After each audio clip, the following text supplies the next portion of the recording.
The coffee spill that changed everything. It was a quiet Monday morning in Brooklyn. The cafe buzzed with soft jazz playing from an old speaker, and the scent of fresh-baked croissants drifted through the air, mixing with the smell of ground coffee and rain from the sidewalk. Inside the small, cozy cafe, 24-year-old waitress Imani Fields moved quickly between tables, balancing mugs, smiles, and stress with ease. She had dreams, big ones, like becoming a nurse, starting her own health nonprofit, and moving her mother into a better home. But right now, she just needed tips to keep the lights on. That morning, everything changed. At exactly 9:17 a.m., a sleek black SUV pulled up in front of the cafe. Its engine purred like a beast waiting to roar. Out stepped a man in a navy-tailored suit, mirrored sunglasses hiding his eyes, and a phone glued to his ear. He didn't look like he belonged in that part of Brooklyn, not with that watch on his wrist or the air of arrogance in his walk. His name was Grayson Maddox, and though no one recognized him at first, he was the only son of Everett Maddox, one of the richest men in America. Grayson wasn't used to hearing no, he wasn't used to waiting, and he certainly wasn't used to being kicked out of anywhere, but today would be different. Grayson stepped into the cafe and frowned. "This place is quaint," he muttered, looking around. He didn't come for coffee. He came because his latest date had stormed off mid-ride in his limo, accusing him of being heartless. He wanted to prove her wrong, even if just to himself. Imani walked up to him with her usual bright energy.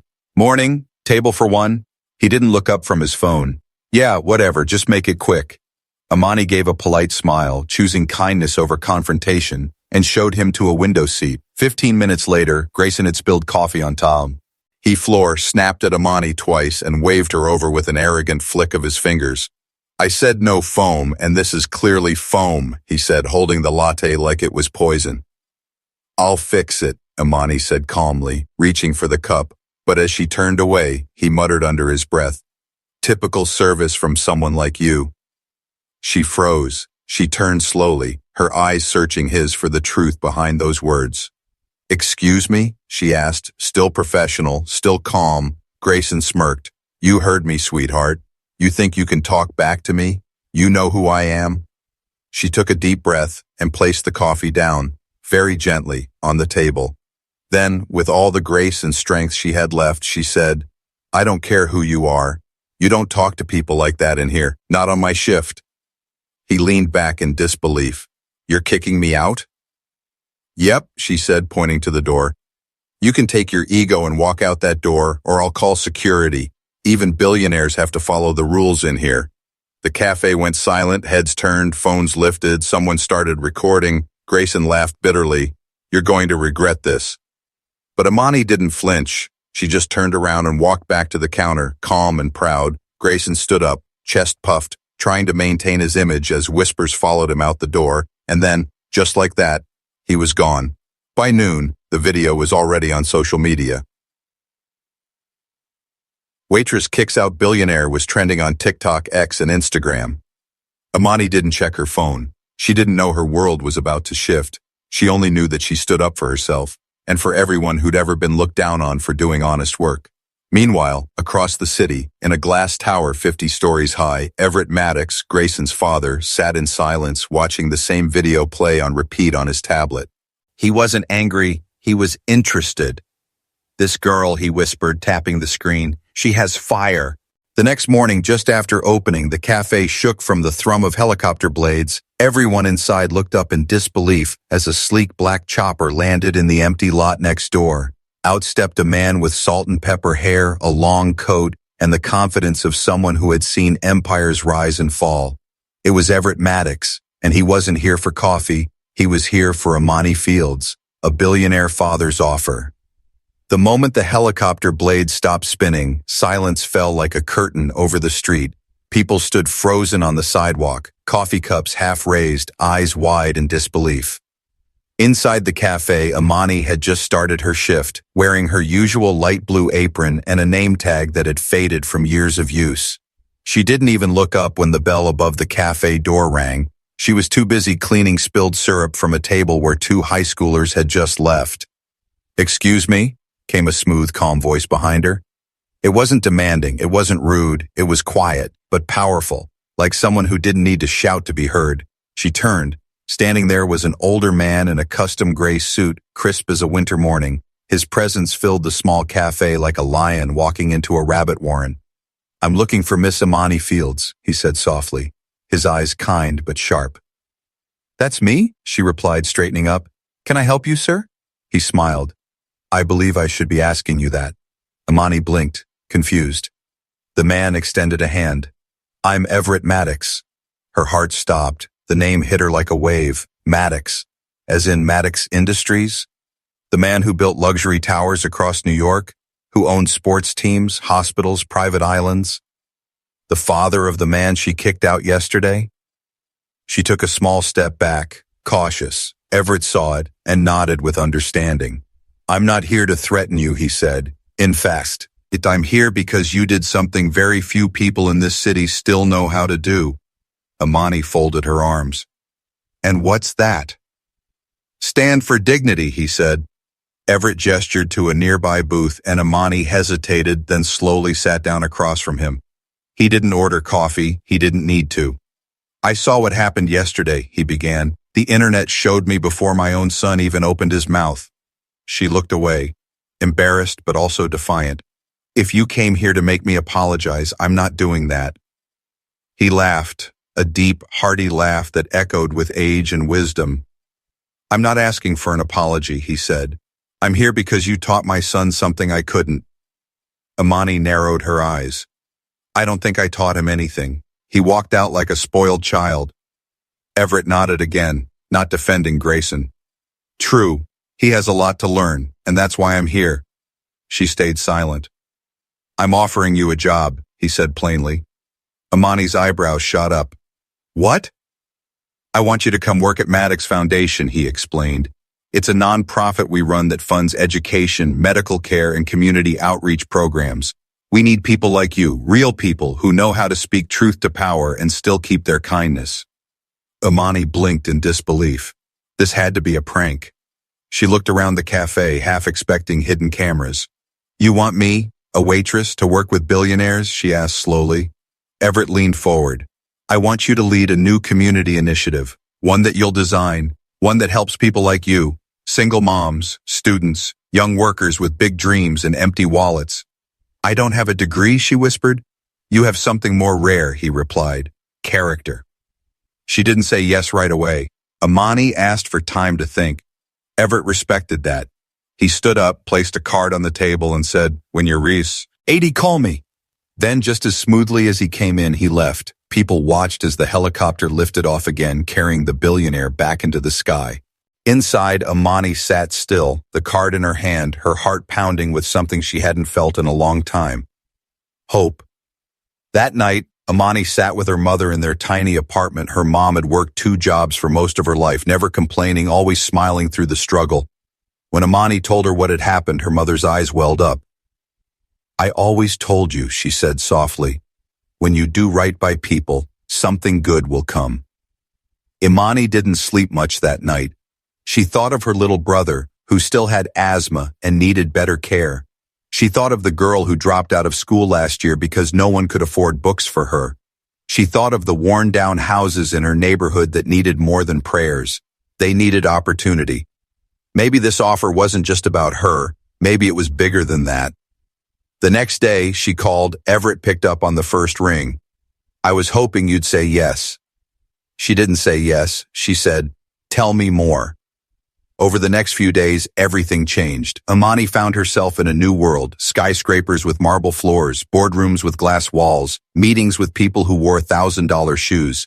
She felt out of place at first, but Everett stood by her side every step of the way.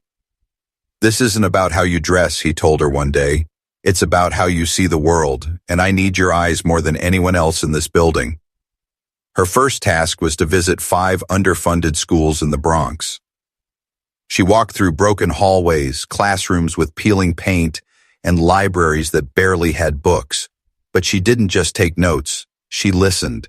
She talked to teachers who spent their own money on supplies. She sat with students and heard their fears, their dreams, their hunger, both literal and figurative. And when she reported back to Everett, she didn't sugarcoat it.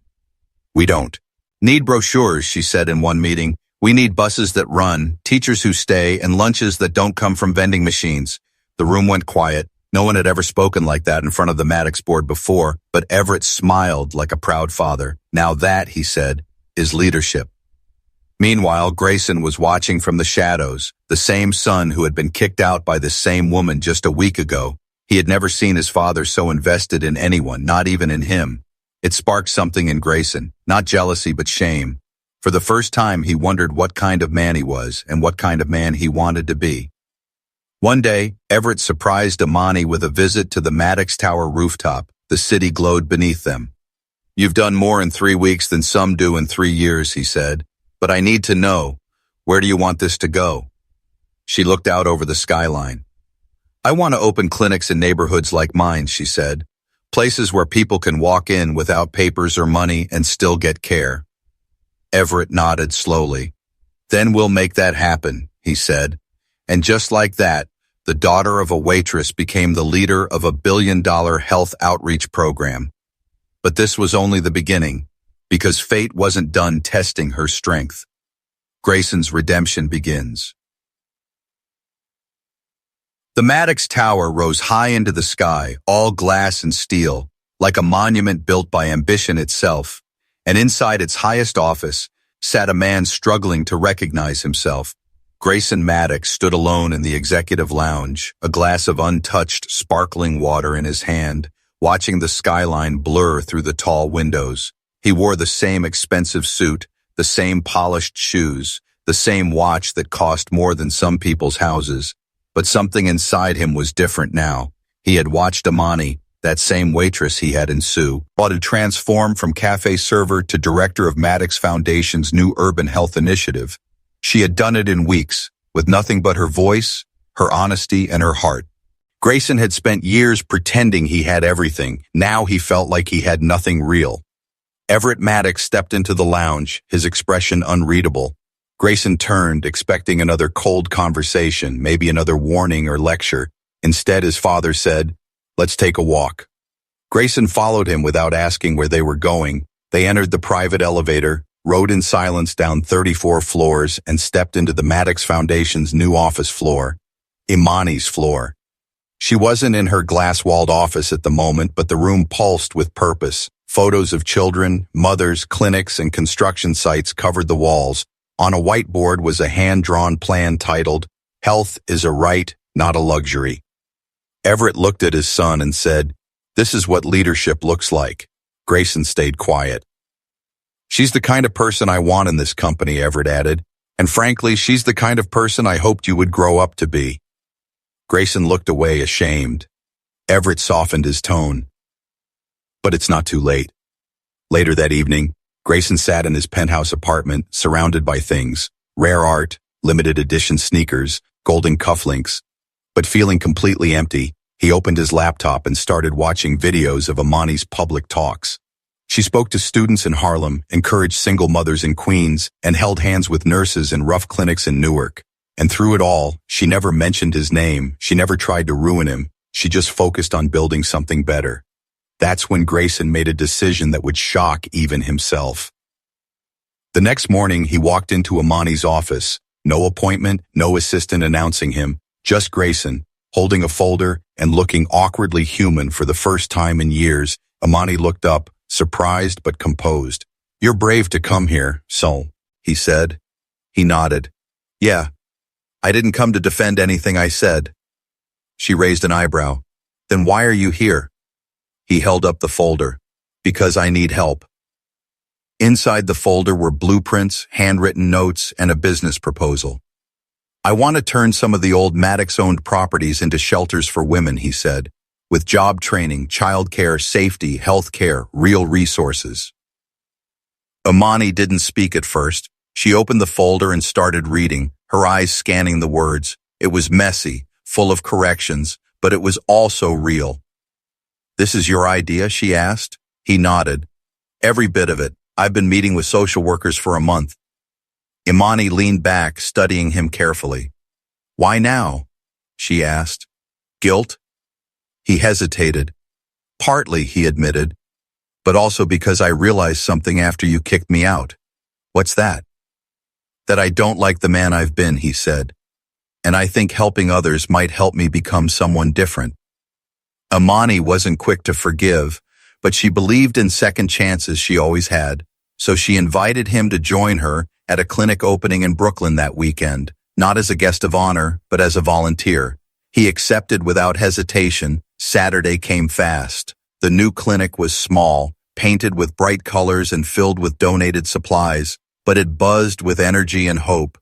Imani showed up in jeans and a t-shirt. Grayson showed up in old sneakers and a borrowed volunteer vest, handing out bottled water and setting up chairs. People didn't recognize him at first.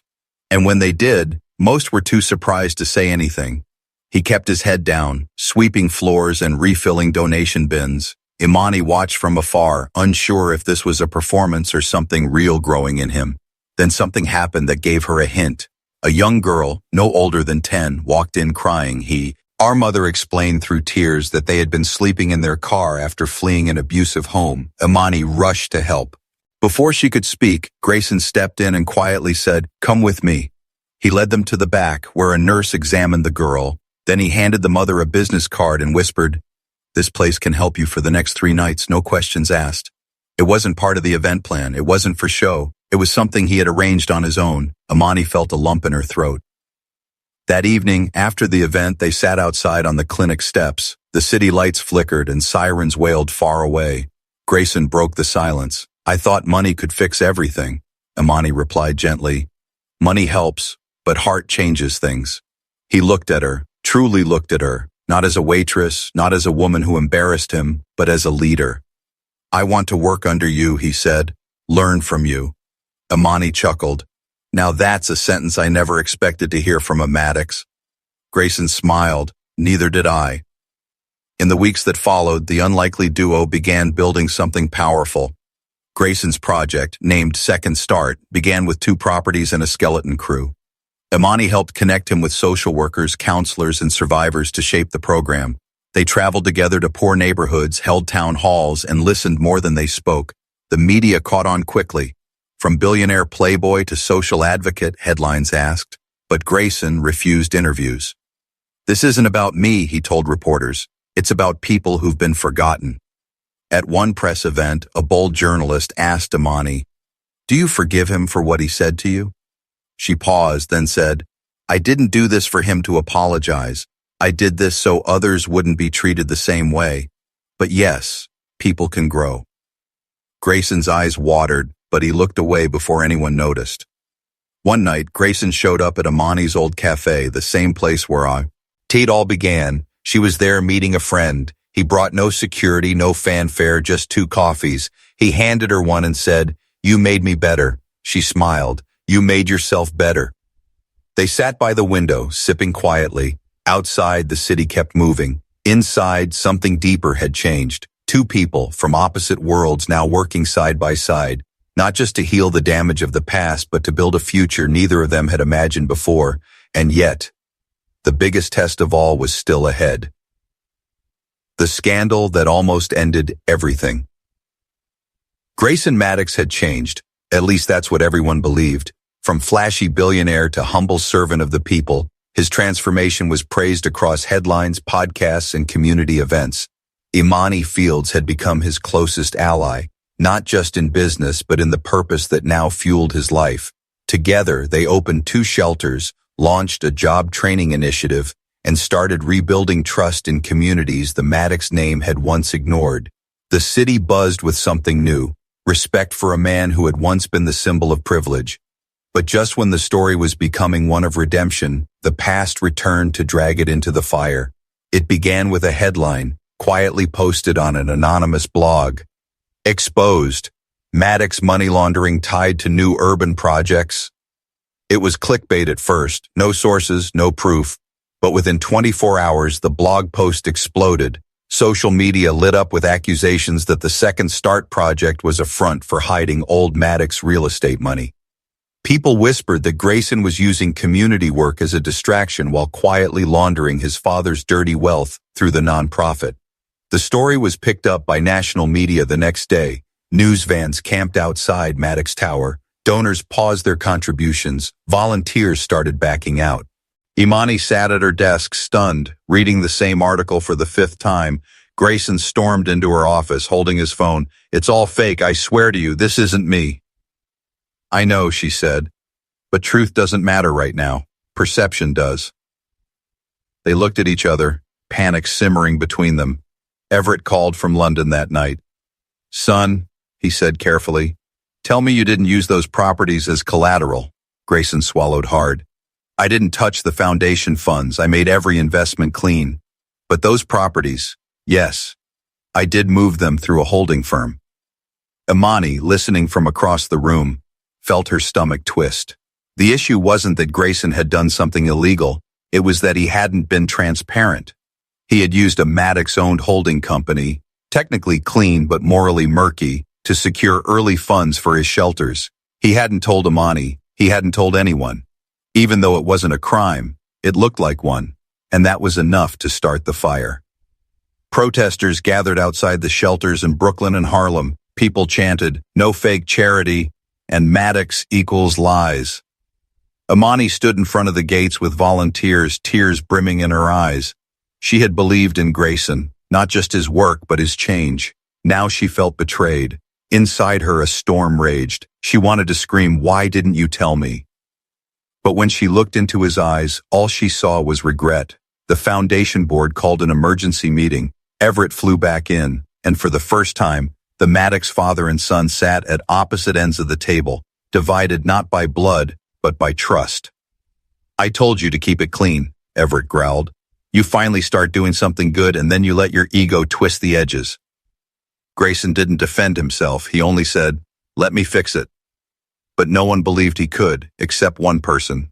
Imani walked into the boardroom, late, holding a folder of her own. She stood in front of the board and said, "I know what's in the paperwork and I know what's not in it." She went on to explain the difference between legal structure and moral clarity. She showed the timeline of money movements, the purpose behind the holding firm, and more importantly, the impact the project had already made. She paused and looked directly at Grayson. "He made a mistake," she said. "He wanted so badly to do good that he skipped the most important step, accountability. But I believe in the power of fixing mistakes, because I wouldn't be here if second chances didn't exist." The room fell silent. The board decided not to fire Grayson, but they suspended him from all financial roles for 90 days. He was allowed to stay on the project, but only as a volunteer under Imani's direct supervision. Grayson agreed without hesitation. Imani didn't smile, but she didn't turn her back either. The next few weeks were the hardest of his life. No driver, no office, no staff, just Grayson in rolled-up sleeves, carrying boxes, painting walls, and answering phones for struggling families. Every angry glare from volunteers, every cold shoulder from donors, it all burned. But he didn't quit. He showed up every single day, and slowly, people began to believe again. One day, while restocking shelves at the Bronx shelter, an older woman tapped him on the shoulder. "You the guy from the news?" she asked. He nodded quietly. "You messed up," she said bluntly. "But you stayed. Most of them don't." He looked down, humbled. She added, "We don't need saints. We need people who don't run when it gets hard." That night, Grayson cried in the stairwell, his first tears in public since childhood. Imani watched him from a distance. She saw a man learning how to rebuild without privilege, not with money, but wit, presence, and that was the moment she began to truly forgive him. Not for the past, but for how hard he was fighting to create a different future. Eventually, a journalist from a major outlet asked Imani for a quote about the scandal. She said, "You don't judge people by the mess they fall into, you judge them by the mess they choose to clean up." The article went viral. By the end of the 90 days, the board reinstated Grayson's position. But this time, with Imani as co-director, a powerful statement. Together, they restructured every part of the foundation for full transparency. All funds were made public, all contracts reviewed by a third-party legal team. And for the first time in Maddox Foundation history, the board included 3 community leaders who had lived in shelters themselves. At the ribbon-cutting ceremony for their third shelter, a little boy tugged on Grayson's coat. "Are you the boss here?" he asked. Grayson knelt down and smiled. "No," he said, "she is," pointing to Imani. She laughed, ruffling the boy's hair. "We both are." The crowd applauded, and somewhere in the front row, Everett Maddox wiped away a tear, not because his son had survived the storm, but because he had finally earned his place in the sunlight, the surprise that changed her life. The grand opening of the third Maddox Foundation shelter was supposed to be a celebration, and for the most part it was. The new center, located in Queens, had a bright mural painted by local teens, fresh beds for women and children escaping abuse, and a small on-site daycare where laughter echoed across the halls. It was everything Imani Fields had once dreamed of, back when she was pouring burnt coffee into paper cups and scraping tips together to keep her lights on. And now, she stood on a stage in front of hundreds, dressed in a simple white blouse, no designer label, just confidence earned from the fire she walked through. Grayson stood beside her, not towering over her, not taking credit, but standing like a man finally at peace. Peace with being second if it meant doing something right. The ribbon was cut, the cameras flashed, children ran through the halls, but in the quiet corner of the event, Everett Maddox stood with a small envelope in his coat pocket, watching, waiting. Later that evening, after most guests had gone home and the volunteers were cleaning up, Everett approached Imani in the staff kitchen. She was tying trash bags with her sleeves rolled up, humming softly under her breath. He smiled. "Still doing the hard work yourself?" She turned, grinning. "Just because you run something doesn't mean you stop serving people." He nodded slowly. "Exactly the answer I was hoping for." She gave him a look. "Why do I feel like you came with more than compliments?" Everett chuckled and reached into his coat. He handed her the envelope, thick and cream-colored, sealed with the Maddox family crest. "Open it when you're alone," he said, then turned and walked away without another word.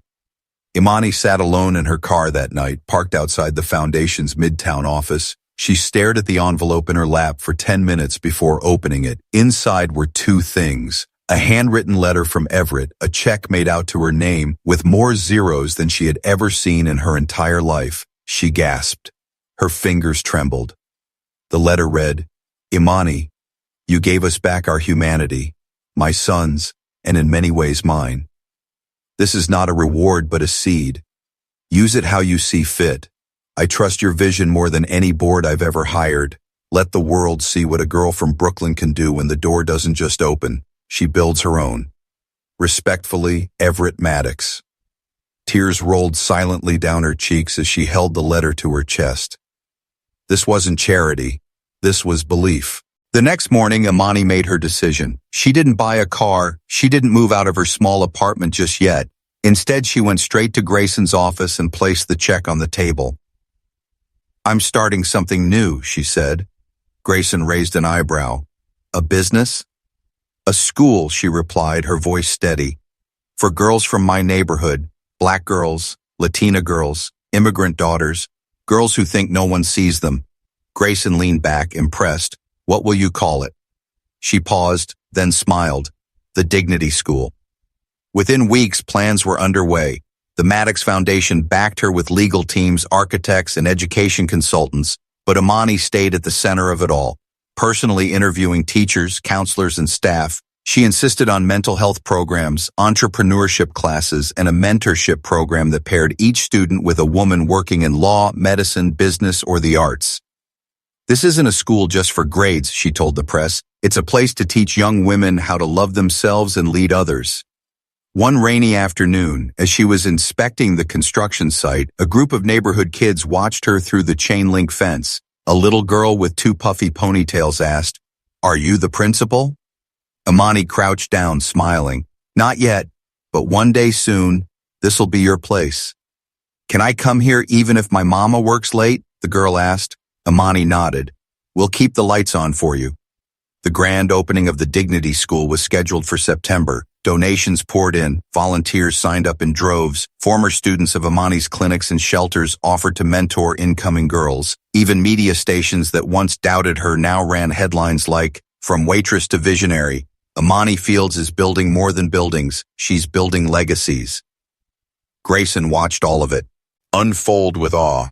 He had once thought money was power. Now he saw clearly, purpose was the real power. But it wasn't just Imani's life that was changing. Grayson, too, was on a quiet journey. He spent more and more time away from suits and luxury lounges, and more time in neighborhoods he used to speed through without a second glance. He reconnected with an old college friend who was now running a food pantry in Harlem. He started therapy, opening up about growing up in a mansion with no affection. He even apologized to the woman who stormed out of his limo that day, the same day he walked into Amani's cafe, changing everything. Bit by bit, he was rewriting his legacy, not for cameras, not for applause, but for himself. One day, after a long planning session at the Dignity School, Amani found herself sitting across from Grayson in the small break room.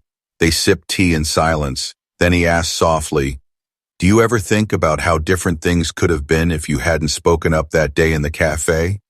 She looked at him, eyes sharp and thoughtful.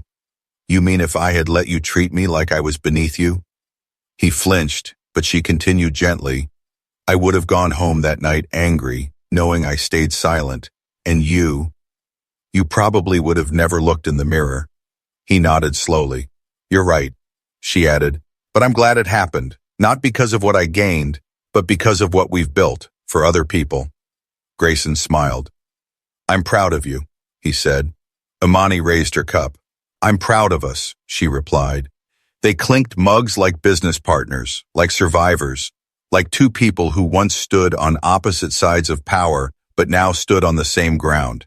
Together, that night, Amani returned to her apartment, still small, still modest. But something had changed, not the walls, not the furniture, her spirit. She was no longer fighting. To be seen, she was seen. And more importantly, she was lifting others into the light with her. But deep in her heart, she knew there was one more surprise waiting. A chapter she hadn't seen coming because one early morning as the school's final inspection was wrapping up, a car pulled up outside the gates, and a man stepped out wearing a black uniform with a government badge clipped to his chest. He asked to speak to Amani privately. She led him to her office, slightly nervous. He sat across from her, pulled out a sealed folder and said, "Miss Fields, I'm here on behalf of the U.S. Department of Education and the White House Initiative on Urban Innovation. You've been selected for national recognition." She blinked, stunned. "They want you to attend a summit in Washington, D.C., he continued. "You'll be honored on stage as one of 5 citizens changing America's future from the ground up." Her hands flew to her mouth. She couldn't speak. "One more thing," the man added, standing to leave. "They'd like you to consider something, a seat on the President's Advisory Board for Education Reform." Amani sat there long after he left, the envelope still unopened on her desk, eyes wide, heart pounding, mind racing from a coffee shop waitress with dreams to a national voice for change, one last speech that moved a nation. Washington, D.C. The Capitol buzzed with flashing lights, motorcades, and red carpets as the White House prepared to host the National Urban Innovation Summit. It was an invitation-only event, no celebrities, no billionaires for show, just real people who had changed lives without chasing spotlight. Among them stood Amani Fields, wearing a simple navy blue dress stitched by her mother's hands. Her name was now spoken in rooms she never knew existed, rooms filled with senators, governors, educators, and policymakers. But even as she walked the halls of the Capitol, she remained grounded in one truth. She was still that girl from Brooklyn who once held a coffee pot in one hand and dreams in the other. Beside her stood Grayson Maddox, not as a billionaire's son, not as her boss, but as her partner in purpose. He wore a gray suit, not designer, not flashy, just respectful. He hadn't missed a single event since the scandal. He wasn't trying to reclaim the spotlight. He was learning to walk in the background and serve, quietly and fully. They were seated at the front row of the East Room where the President of the United States would speak. But the real highlight of the night wasn't the president. It was a woman the country had watched rise from cafe floors to classrooms and shelters and stages. Amani Fields. A hush fell over the crowd as she stepped onto the podium. No teleprompter, no notes, just her voice, steady and full of soul. "Good evening," she began, her voice soft but firm. "I was told I have 7 minutes, but I've waited my whole life to speak, so forgive me if I go a little long." Light laughter floated through the room. She smiled, then continued. My name is Amani Fields. I was born in Brooklyn. I've served more coffee than most of you have probably ever drunk. I've lived in a building with broken elevators and neighbors who work double shifts just to keep one light on. I've seen mothers cry over rent increases. I've walked children to school who wore hand-me-downs 3 sizes too big. She paused. I've also seen what happens when one voice rises, when one person says enough, when someone, anyone, refuses to be invisible. She took a breath, then looked across the sea of lawmakers and leaders. I wasn't supposed to be here, not in this dress, not on this stage, not in this city, not in this life. The room went still. But a man walked into my cafe one morning, she said. A man who tried to use money like power, and I told him to leave. A quiet gasp rolled through the room. Some had heard the viral story, others were hearing it now for the first time.